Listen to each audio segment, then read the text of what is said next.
Olá, está no ar o TV Câmara Entrevista. No programa de hoje vamos falar sobre um tema que permeia a vida de todos, mas muitas vezes tem sua importância relativizada: os direitos humanos.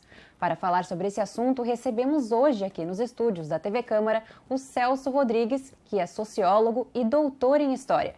Seja bem-vindo e obrigada por estar aqui conosco hoje. Bom, o motivo de estarmos trazendo esse assunto é justamente o aniversário de 75 anos que a Declaração Universal de Direitos Humanos completou no último domingo. O documento foi aprovado pela ONU, que é a Organização das Nações Unidas, após os horrores consequentes das duas guerras mundiais. Vamos começar o nosso bate-papo com uma pergunta mais geral. O que exatamente que a declaração garante e qual a importância dela? Olá, tudo bom? Agradeço o convite da TV para essa conversa. A Declaração Universal dos Direitos Humanos, ela tem uma importância, eu diria assim, vital, e eu diria até perene, porque de certa forma é um documento que, embora não seja um tratado, né, é uma declaração, é um instrumento daquilo que a gente chama de soft law, né? Ela tem uma importância muito grande porque a declaração funciona como se fosse uma espécie de marco que demarca a nossa condição de povos civilizados. Porque na declaração vai aparecer aqueles que são os nossos direitos humanos, que nada mais são do que os direitos que nos tornam humanos, né? Porque uma diferença que a gente pode constituir aqui a partir do conceito de direitos humanos é de que direitos humanos são aqueles direitos que nos tornam humanos, né? Direito à vida, direito à liberdade e assim por diante. E a declaração foi um momento histórico em que as sociedades humanas ficaram chocadas com os horrores do Holocausto, da matança da Segunda Guerra Mundial, principalmente com os horrores decorrentes do extermínio de 6 milhões de judeus, e aquele momento foi muito impactante e exigiu, digamos assim, se impôs na comunidade internacional que fosse formulada aquela declaração. Que elas, curiosamente, os trabalhos de elaboração da Declaração Universal dos Direitos Humanos foram presididos por uma mulher. Uma informação que até pouco tempo atrás nos livros didáticos de história não constavam. É uma novidade, digamos assim, pouco mais de uma década, que a gente sabe que foi Eleanor Roosevelt que participou disso. Então, embora a gente tenha que fazer algumas ressalvas da declaração, porque grande parte dos povos asiáticos e africanos não participaram dessa Assembleia, não assinaram um momento lá da feitura da declaração, ela é, sim, muito relevante nos dias de hoje, porque, infelizmente, as violações de direitos humanos, elas continuam, em maior ou menor grau, na Ucrânia, no Oriente Médio, na África, na América Latina, e a declaração continua funcionando ainda, não obstante não ser um tratado, mas continua funcionando pelo poder moral que ela termina trazendo. Nós poderíamos, assim, num exercício bem rápido, pensar o seguinte: se não houvesse Declaração Universal dos Direitos Humanos, eu não estou falando nem dos demais tratados que decorreram dela, né? Se não existisse Declaração Universal dos Direitos Humanos, não haveria esse programa, por exemplo. Nós não estaríamos discutindo direitos humanos. Porque qual é o impacto que os eventos da Segunda Guerra Mundial trouxeram, principalmente? Primeiro se colocou uma pergunta mais ou menos assim: como é que povos tão cultos, civilizados e desenvolvidos como os povos europeus, notadamente o povo alemão, se implicou num massacre, num extermínio horrendo e macabro como foi o Holocausto? Como isso pode ser possível? E como é que governos aceitaram isso? E como é que povos, inclusive, elegeram governantes que perpetraram esses massacres? Então, essas dúvidas colocaram a necessidade nas sociedades humanas de constituir, quem sabe, aí um documento que funcionasse como uma espécie assim, de referência universal, não obstante as diferenças dos povos, né? Então, a importância da Declaração Universal continua sendo tremenda. A gente vai desenvolver um pouquinho mais diversos pontos que o senhor comentou agora, mas primeiramente queria falar um pouquinho também sobre a impressão que se tem hoje em dia nesse Brasil tão extremista, né? Que as pessoas agora acham que os direitos humanos são aquela coisa assim, é uma coisa até pejorativa, o mimimi, né, dos direitos humanos, ou até algo que aborda somente questões relacionadas a pessoas encarceradas, né? Se o senhor puder falar um pouquinho dessa concepção, a problemática disso e como que a gente pode, de repente, desconstruir essa visão. Só na tua pergunta, que a gente poderia dividir em duas partes, daria, eu acho, uma série de programas. Mas vamos por partes, né? a visão geral que as pessoas têm a respeito de direitos humanos é de que direitos humanos é alguma coisa, entre aspas, que se refere a problemas da ordem penal, prisional, criminal. Não é verdade. Direitos humanos diz respeito à nossa existência enquanto cidadãos, seres humanos, habitantes de um país, governados por uma Constituição, que, aliás, preconiza os direitos humanos como um princípio fundamental da nossa República. E os direitos humanos dizem respeito a todos os demais direitos que nós exercitamos. O direito de trabalho, o direito civil, ele não é um tema exclusivamente voltado para a seara penal. Isso é uma questão que as pessoas confundem. Por quê? Mas por que isso acontece? É preciso dar nome aos bois. Existe um populismo político que é explorado por candidatos de diversos partidos e diversos cargos ao longo do tempo. Isso começou com aquele deputado federal de São Paulo, Amaral Neto, que casualmente tinha um programa também, era jornalista, tinha um programa de rádio. Ele que é um dos primeiros a explorar a temática dos direitos humanos com esse viés populista, oportunista e deformador. E, infelizmente, ele construiu uma escola de políticos que, de forma oportunista, exploram a insegurança social, que nós temos evidente no nosso país, e acusam utilizam a ideia dos direitos humanos como um elemento que seria um enfraquecedor do combate a esses crimes. Podemos aqui argumentar completamente o oposto, mas só para situar de onde é que vem esse discurso. E, infelizmente, ele também vem de outros setores da mídia, né, que tendem muitas vezes a explorar notícias de forma sensacionalista, não dando o verdadeiro contexto, digamos assim, do que é, afinal de contas, direitos humanos. Por exemplo, esse programa aqui está discutindo direitos humanos, quer conversar sobre direitos humanos. Qual emissora em outra instância estaria fazendo isso hoje? A gente não acontece. Esse tema só vem na onda da notícia, né, impactante. Né? Como hoje, por exemplo, só para dar um exemplo rápido, né? Hoje, por exemplo, eu leio notícia de que um famoso, entre aspas, bandido, saiu com tornozeleira eletrônica. Pronto, aí já vão aparecer os populistas, né? Que eu chamo de populistas penais, para dizer que é um absurdo, etc, etc, etc. Então, existe essa questão. A segunda parte da tua pergunta, como é que se desconstrói isso? Bom, a ignorância das pessoas em geral em relação ao que vem a ser direitos humanos e a sua importância para elas tem um culpado, sim, que é a nossa deficiência estrutural na própria educação. Então, eu sempre digo isso, né?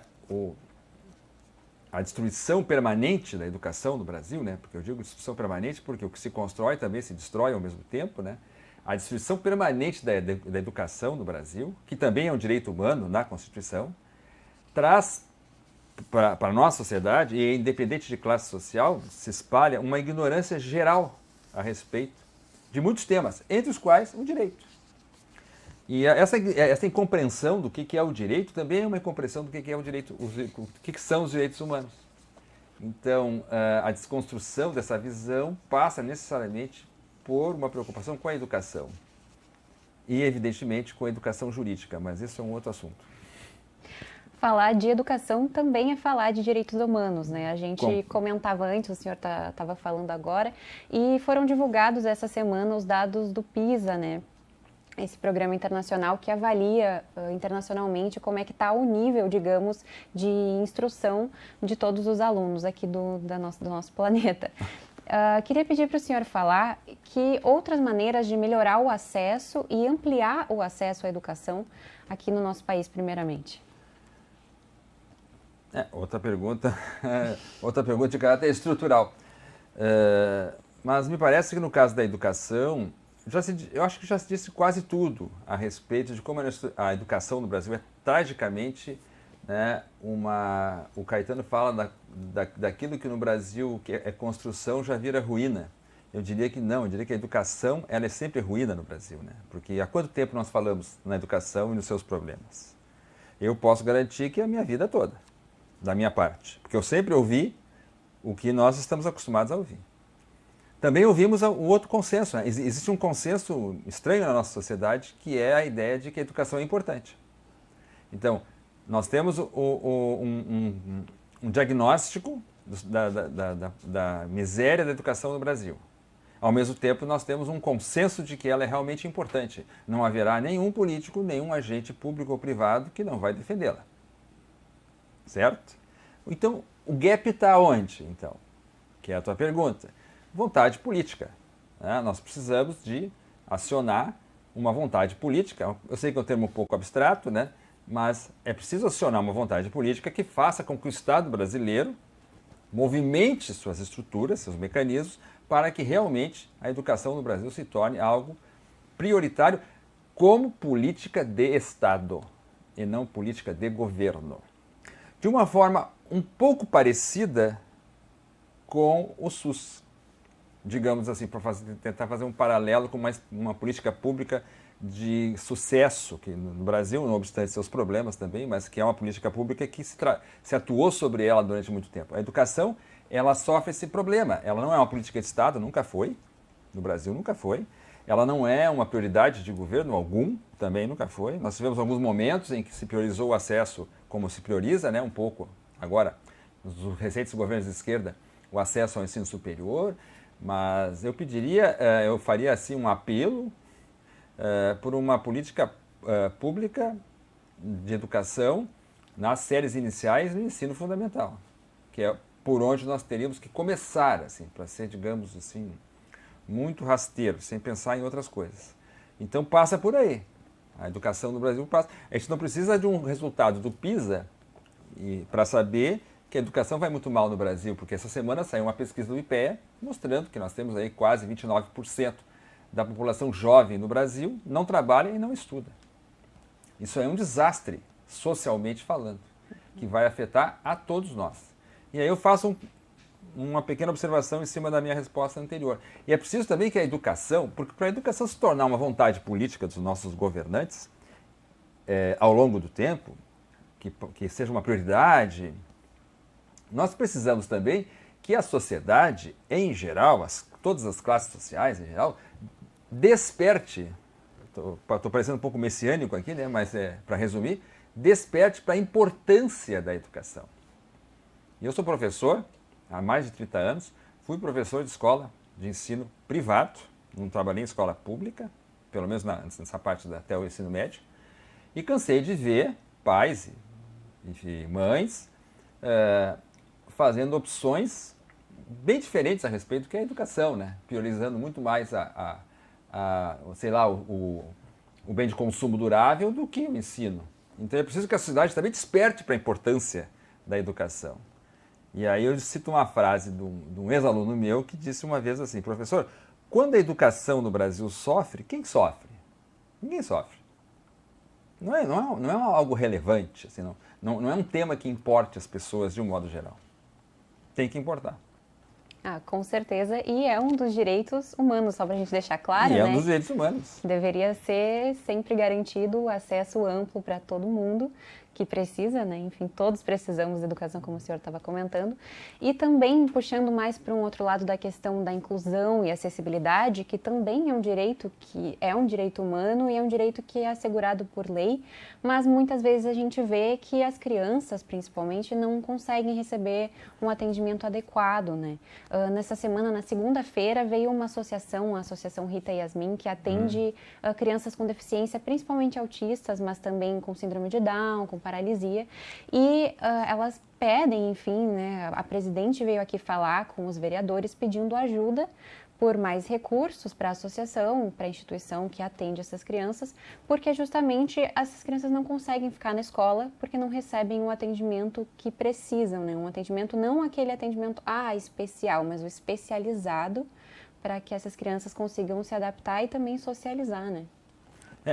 Um detalhe importante, detalhe que faz toda a diferença, o que o cidadão e a cidadã brasileira têm que entender, porque é um imperativo. Nós temos uma Constituição que foi promulgada em 1988, que definiu uma série de direitos como direitos não apenas constantes da Constituição, mas também direitos, vou chamar assim, especiais, que são chamados direitos fundamentais, que na Constituição a gente chama de direitos fundamentais, mas fora da Constituição a gente chama de direitos humanos. Então, os direitos humanos, quando são colocados na Constituição, na posição que elas estão, no caso do Brasil, da Constituição brasileira, eles são direitos fundamentais. Então, esses direitos fundamentais estão lá na Constituição.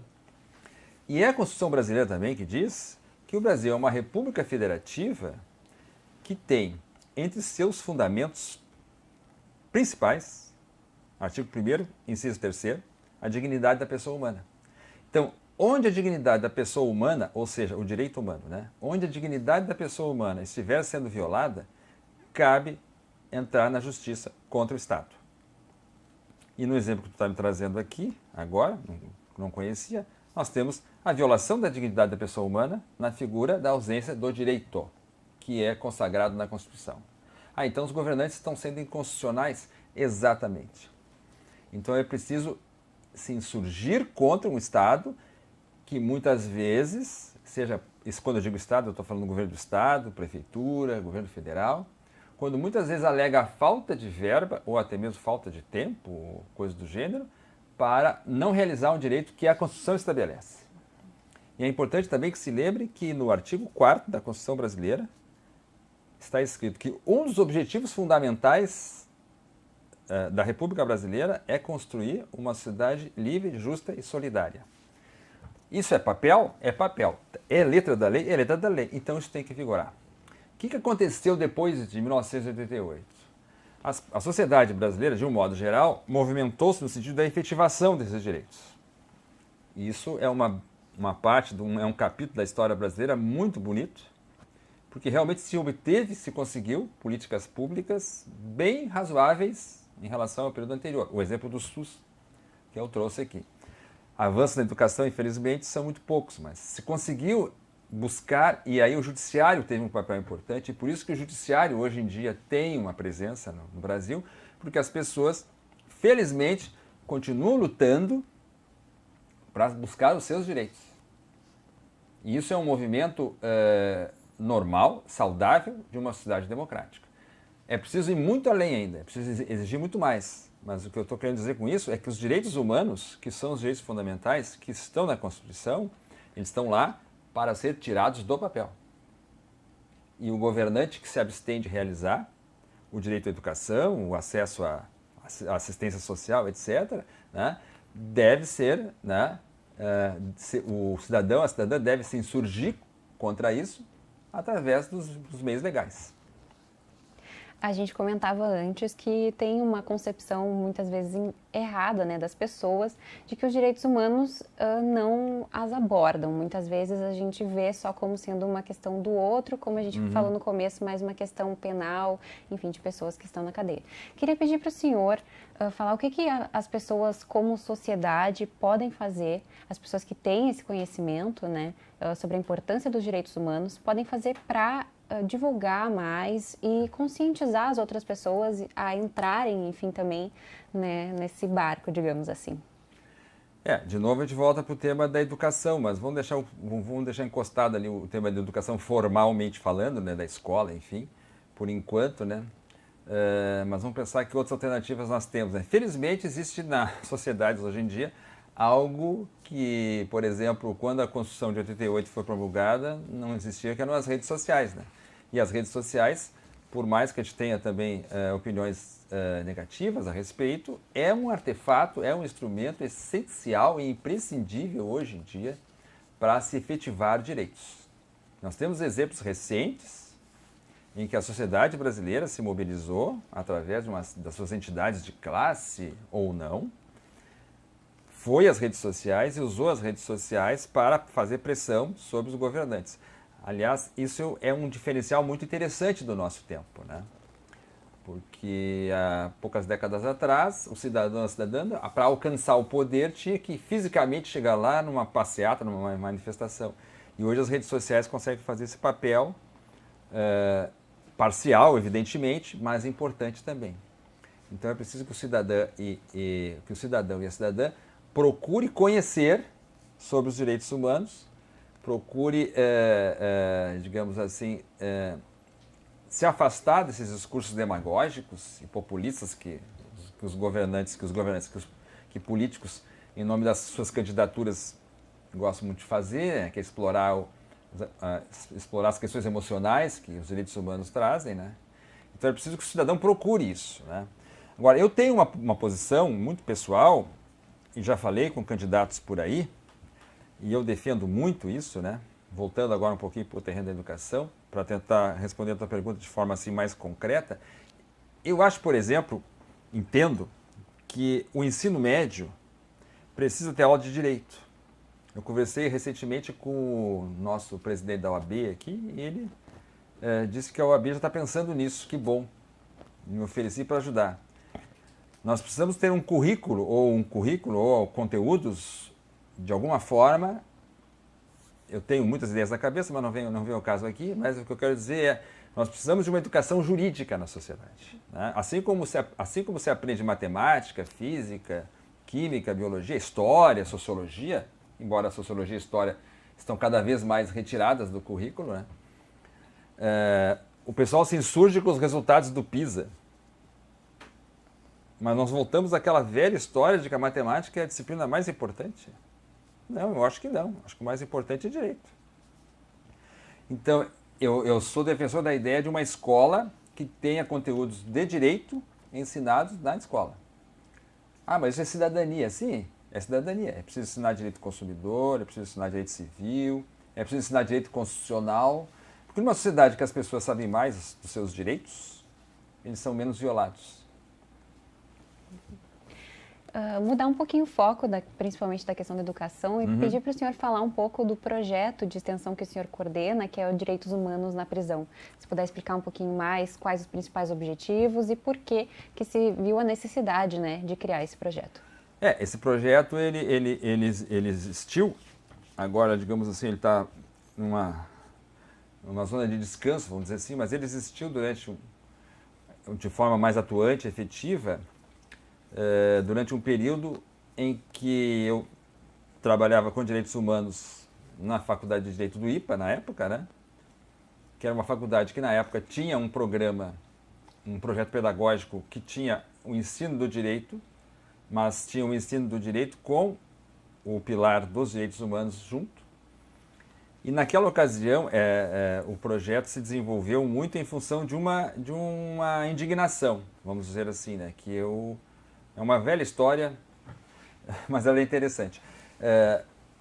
Eu discutia a questão prisional com os alunos do quarto semestre da Faculdade de Direito, ou melhor, da Faculdade de Ciências Jurídicas e Sociais, e eu percebi assim lá que a maioria dos alunos queria matar os presos, degolar eles, né? Arrancar as feridas deles, matar eles de fome e sede. Aí eu pensei comigo assim, algo deve estar errado no ensino universitário de direito que faz com que um aluno que está aprendendo direito ainda assim deseje exterminar o outro. Ah, mas é um preso. Ah, então pode morrer. Não é um outro mais, é um preso. E isso me deixou assim, eu entendi como uma falha dentro da formação. Porque a ideia da formação acadêmica, ou a ideia da educação de um modo geral, é fazer com que nós não nos tornemos animais, né? Isso aí é uma lição do Durkheim, lá do velho sociólogo Durkheim, desde o tempo. Por que você aprende boas maneiras na mesa, né? Enfim, e eu vi que, de modo geral, infelizmente o ensino de direito na sociedade brasileira, as faculdades de direito não trabalham com direitos humanos, né? E reforça a perspectiva. Então o projeto nasceu dessa indignação. E ele sempre foi um projeto muito mais voltado para fazer o aluno do direito entender por que ali pode existir violação de direito.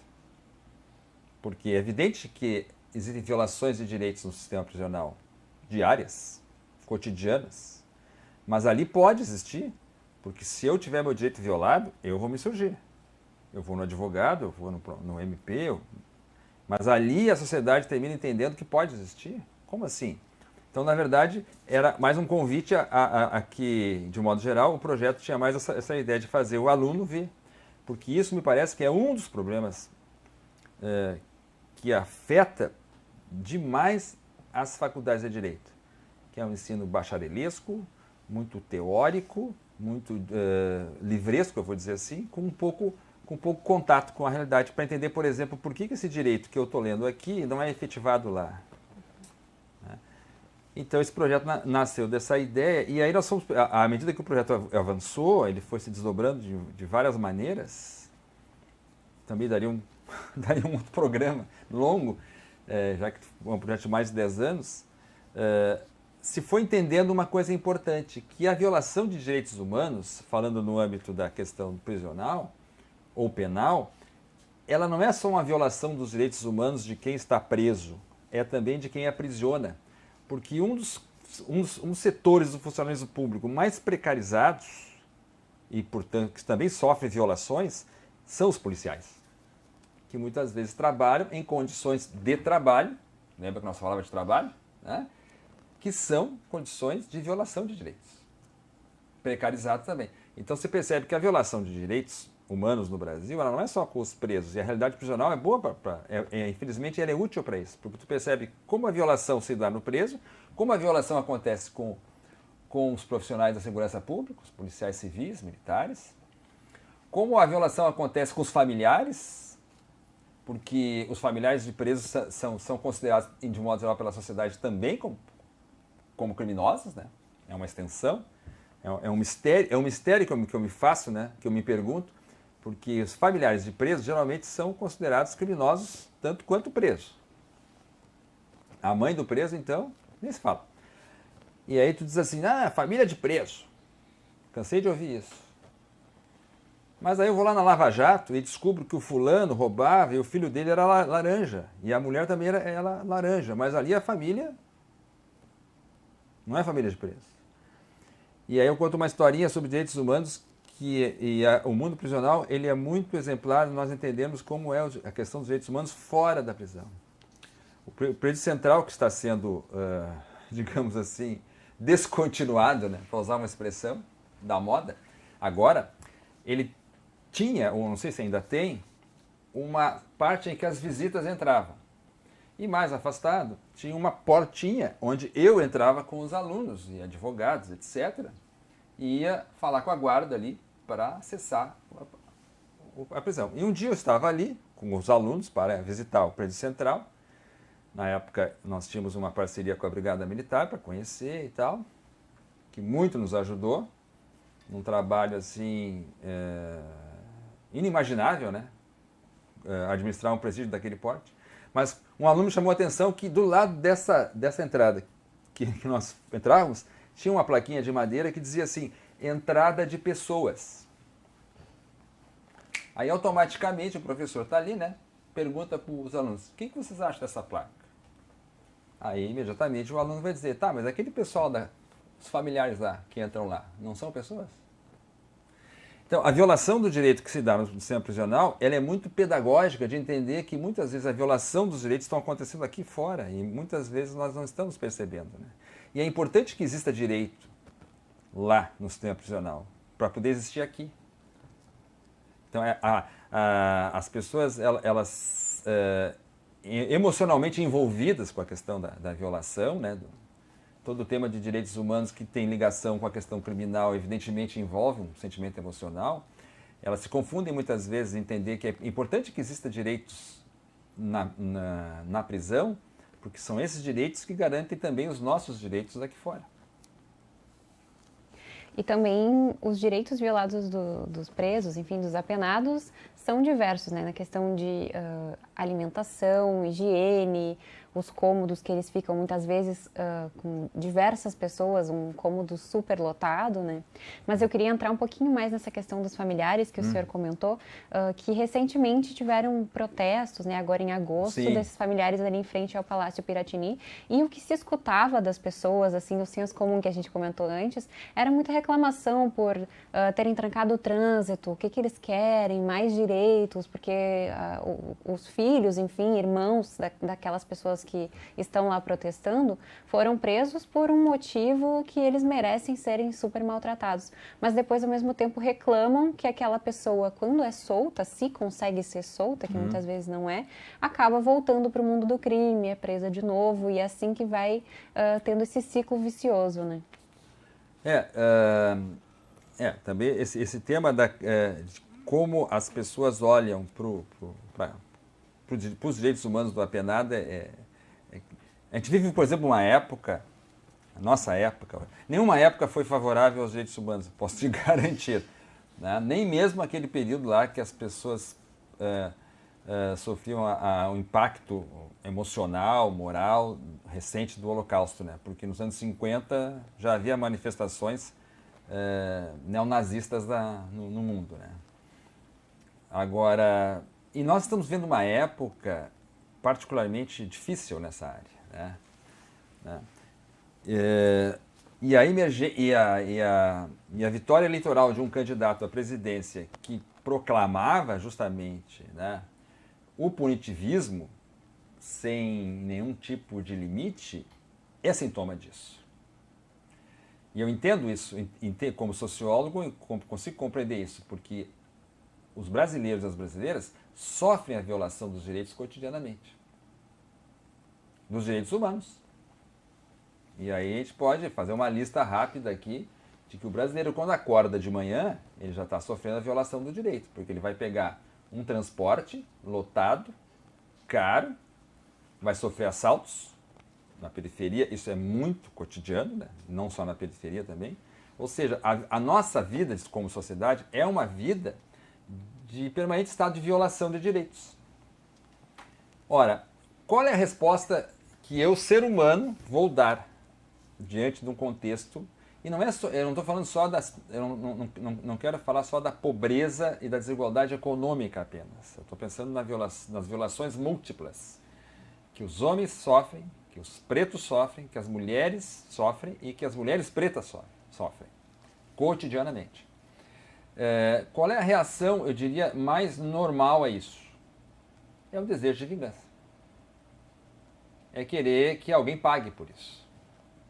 E esse alguém que vai pagar, esse outro, esse inimigo, evidentemente vai ser esse sentimento de punição e esse ressentimento de vários sofrimentos, ele se dirige, ele vai ter o seu bode expiatório, ele vai ter o seu foco, né?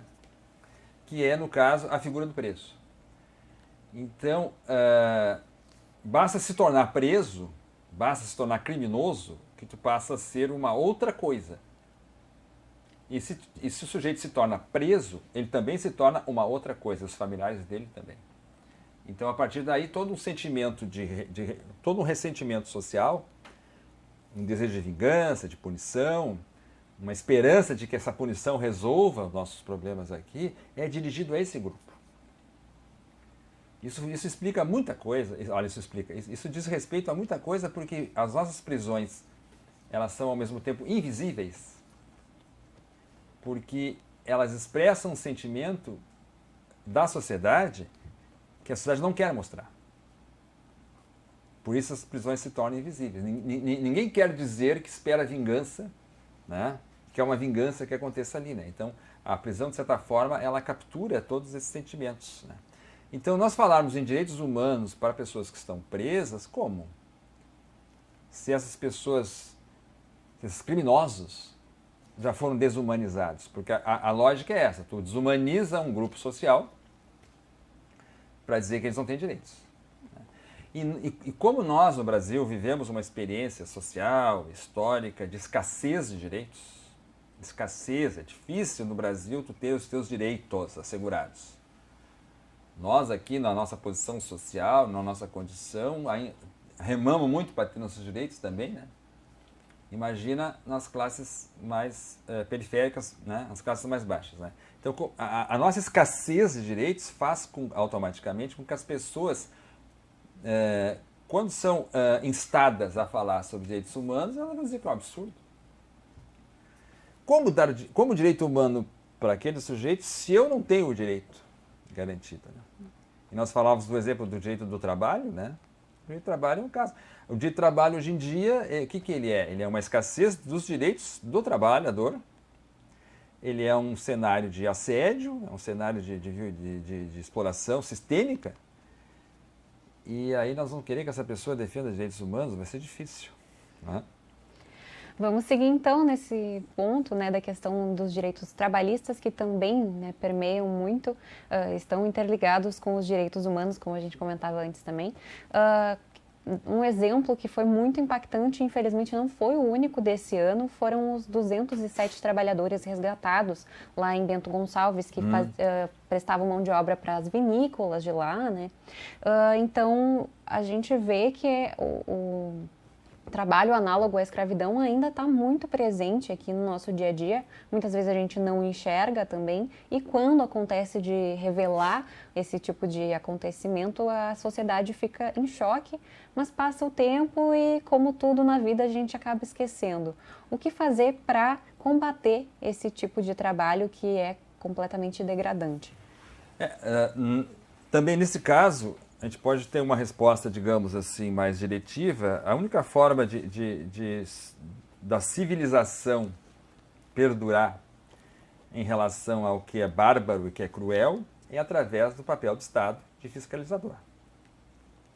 Eu sei que o cidadão gosta muito de dizer que a fúria arrecadatória do Estado, o Estado regulando nossa vida, o Estado multa, o Estado cobra, o Estado isso, o Estado aquilo, mas o Estado é, por definição, o agente civilizador da sociedade. Não, ele não é sozinho. Por que ele não é sozinho? Porque as pessoas elegem pessoas. Infelizmente, no Brasil, como eu disse antes, as pessoas são muito seduzidas por um discurso populista penal de quem tem solução pronta para tudo. E a solução pronta, geralmente, qual é que é? Violar direitos. Não, é tudo dentro do Estado de Direito. Nós temos, por exemplo, um órgão público no Brasil que funciona muito bem quando não é sabotado, que é o MPT, e que faz um papel relevante para que as relações de trabalho no Brasil sejam relações civilizadas. Eu ouço muitas pessoas falar que o patrão gera emprego, precisamos gerar empregos. Sim, precisamos gerar empregos e precisamos apoiar o empresariado, mas não a qualquer preço. Não a qualquer preço, porque o trabalho também gera riqueza. A atividade do empreendedor gera riqueza? Gera. O trabalho também gera riqueza. O trabalho do trabalhador também gera riqueza.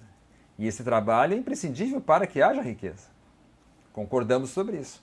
Mas a balança não pode pesar de forma a dizer assim, trabalhar a qualquer preço, trabalhar sob qualquer condição.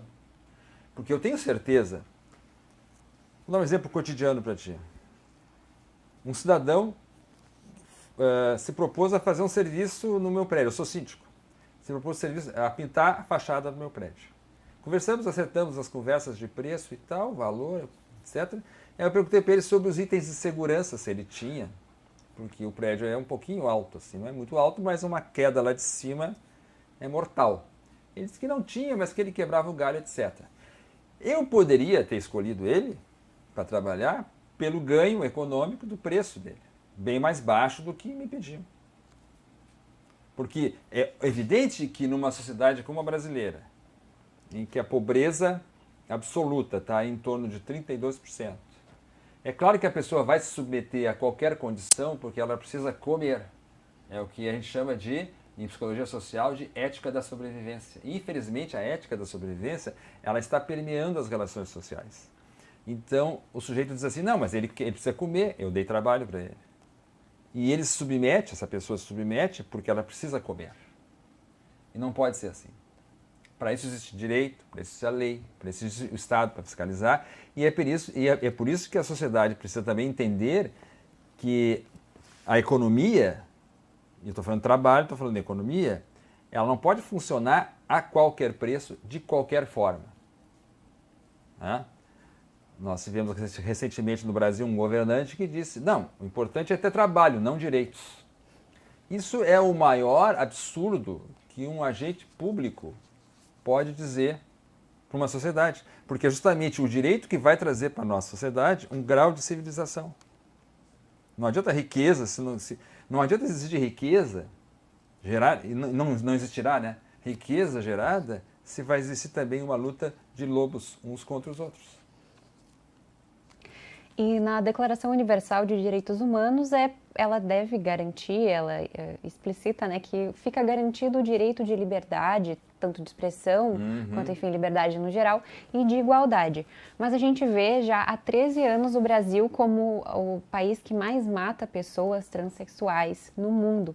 E claro, né, além de muitos outros crimes praticados contra pessoas do grupo LGBTQIAP+.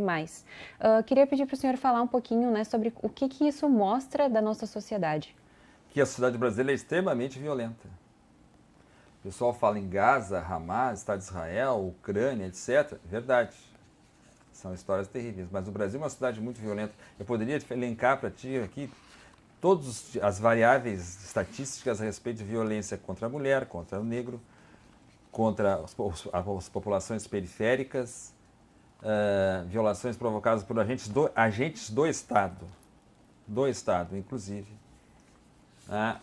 Os altos índices de criminalidade, a presença de um crime organizado nas periferias, na sociedade brasileira, isso diz que a sociedade brasileira é muito violenta. Aí, de novo, como é que se combate essa violência?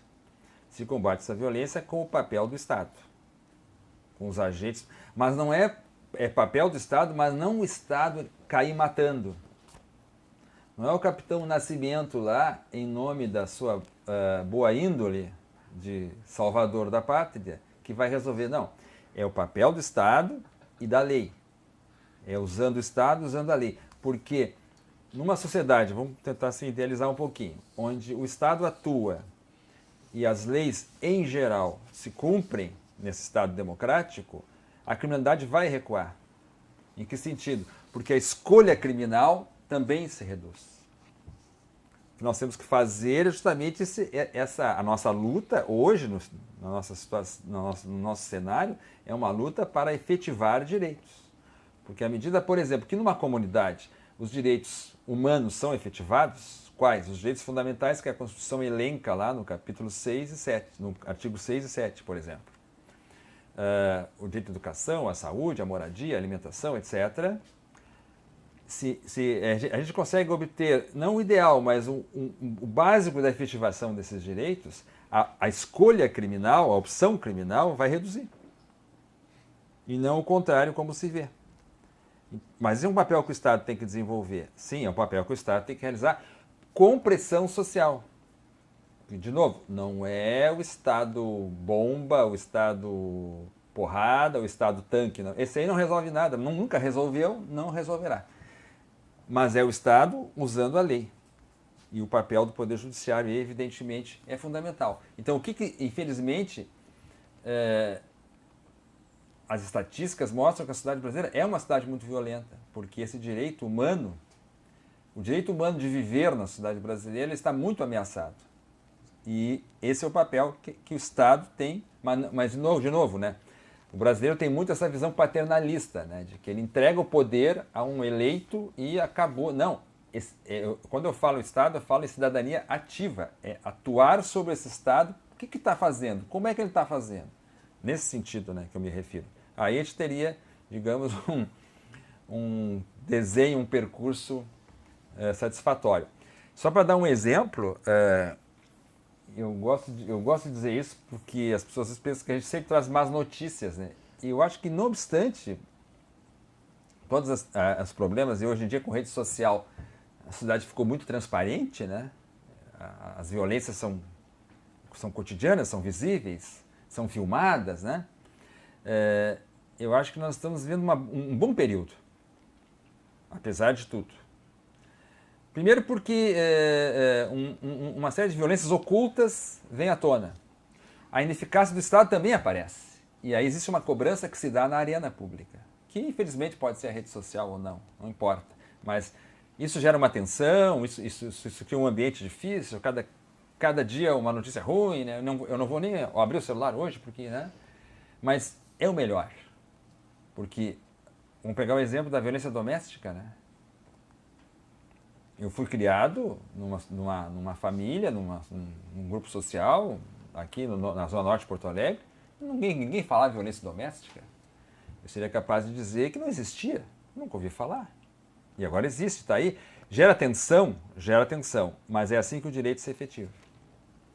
O senhor diria que esse papel do Estado e também da sociedade, a cidadania ativa que o senhor comentou, também se aplica ao combate ao racismo e esse tipo de violação aos direitos humanos? Sim, sem dúvida nenhuma. Aí vamos usar... Pena que o nosso convidado não veio hoje, né? A frase clássica da Angela Davis, né? Ela dizia, não basta ser, né? É preciso ser antirracista, né? Não basta condenar o racismo, como é muito comum também no Brasil, né? É preciso ser antirracista também e ter uma postura antirracista e atuar sobre isso, né? Quando eu falo atuar, não precisa ser, eu estou pensando nos brancos agora, né? Não precisa ser na militância engajada, pode ser no papel social que cada um de nós está inserido, né? Infelizmente também, jogando contra nós hoje em dia, nós vivemos uma sociedade muito impregnada de uma falta, de uma perda, vou chamar assim, de noção do público, né? E eu falo isso porque em várias oportunidades, anos atrás, eu estava aqui pertinho aqui, participando de manifestações que não eram manifestações a favor de A ou B, mas eram manifestações a favor da Constituinte, da Constituição, das eleições diretas, né? Eu não falo isso com saudosismo, não é isso, mas falo no sentido de mostrar que hoje em dia a esfera pública está muito pouco presente na vida cotidiana das pessoas, né? Mas voltando ao tema do racismo, eu diria que a militância pode ser feita cotidianamente, né? No local de trabalho, no dia a dia que nós vivemos, né? E claro, para isso é preciso se aproximar do tema, né? Porque muitas pessoas, eu vejo muitas pessoas dizem assim, não, eu nunca vi racismo, eu nunca sofri, eu nunca vi. Eu também nunca sofri nenhuma espécie de racismo. Eu tinha um amigo meu que nem poderia ser categorizado, talvez, como negro, mas na abordagem policial era sempre ele que era revistado, né? Eu nunca era revistado. Demorei muito para entender isso, né? Então é preciso que, de alguma forma, nós que não sofremos o racismo estrutural brasileiro, cotidiano, tenhamos sensibilidade para entender isso e participar disso. E atuar contra isso. Porque o racismo, eu até me confundo um pouco em falar, porque é algo assim que eu simplesmente, embora entenda do ponto de vista histórico, sociológico, estudei, dei aulas sobre isso já, é algo que eu continuo não entendendo.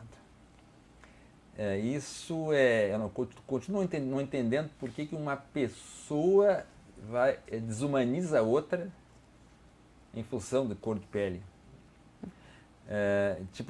Eu quero dizer com isso assim, emocionalmente eu não consigo entender, embora o professor racionalmente entenda, né?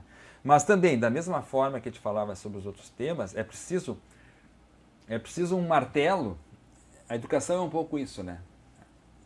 E eu não falo só no formal, eu falo educação de modo geral. É preciso um martelo com o qual a gente vai batendo e para quebrar certas estruturas de pensamento que estão aí, né? São os diversos aspectos que a gente, assim como o racismo, enfim, educação, diversos aspectos da sociedade que muitas vezes são abordados, né, pelos direitos humanos, estão dentro, né, da Declaração Universal de Direitos Humanos e acabam sendo muito violados. Mas se a gente não tivesse essa declaração, eu não consigo imaginar como seria a sociedade, né? Bom, professor Celso, vou agradecer o senhor por participar do nosso programa hoje.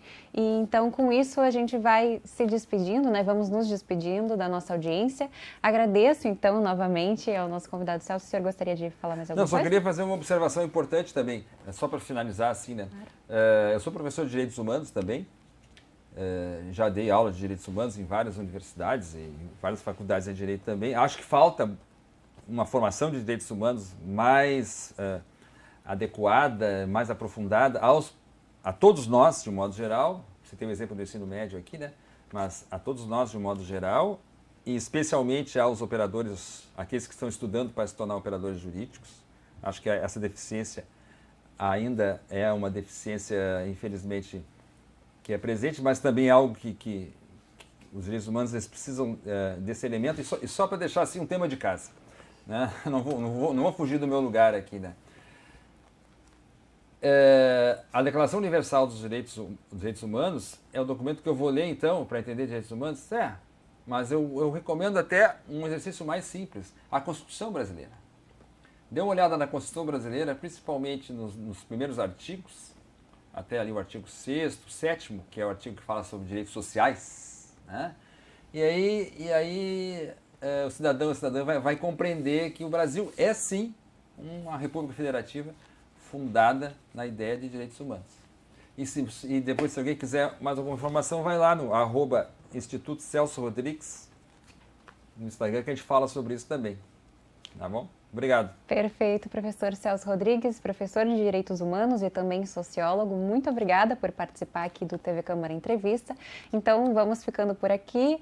O TV Câmara de hoje vai se encerrando e para acompanhar mais detalhes da nossa programação, fique de olho nas nossas redes sociais. Obrigado pela sua companhia e até a próxima edição.